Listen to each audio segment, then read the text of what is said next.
On va commencer ? Je t'écoute, je suis prête.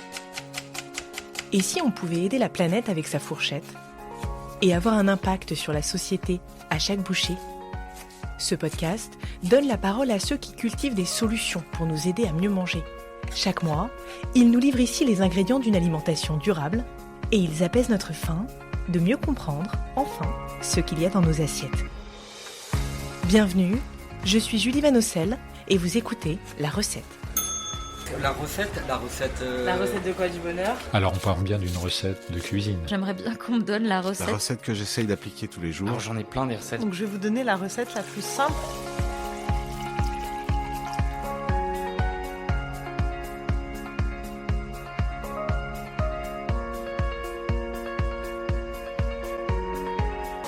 On a du chocolat noir amande entière. On a des granolas, pâte à tartiner, excellente. Ça cartonne. C'est des rillettes de thon.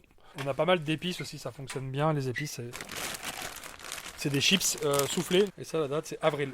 Donc tu vois, là, c'est une purée de pommes fraises. C'est en juin 2025. Le miel, pareil, on a du miel ici. Le miel, c'est intéressant. Le miel, c'est un produit qui ne périme pas. On peut le consommer sans risque sanitaire et c'est super bon et rien à faire à la poubelle. Donc en fait, c'est une aberration absolue de jeter ces produits-là et on se rend compte que ce qu'on fait au quotidien, ça a vraiment du sens et c'est surtout du bon sens en fait.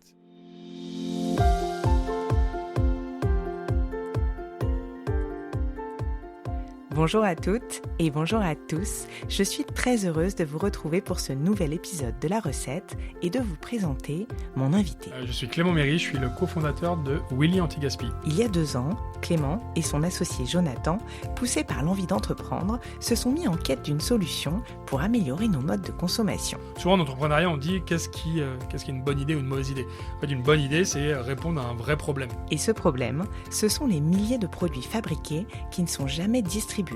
Oui, vous avez bien compris, certains aliments sont jetés avant même d'arriver jusqu'à nos rayons. Par exemple, on a acheté l'an dernier des pâtes en forme de chauve-souris post-Halloween. Parce que du coup, comme Halloween était passé, il restait des stocks de pâtes en format Halloween. Personne ne voulait les acheter parce que c'était après Halloween. Et donc du coup, ils allaient détruire ces produits-là.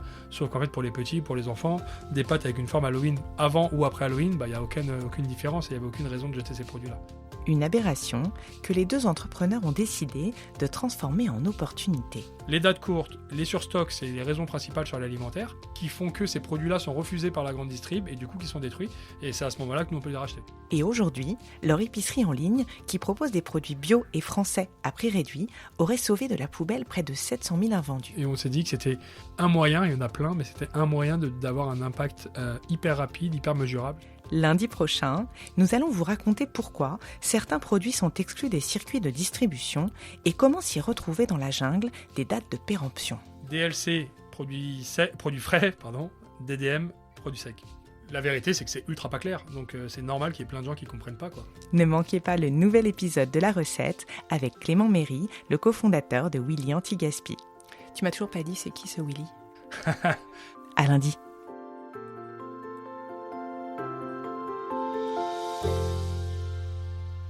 Et je pourrais pas les regarder demain en leur disant on savait mais on n'a rien fait, quoi.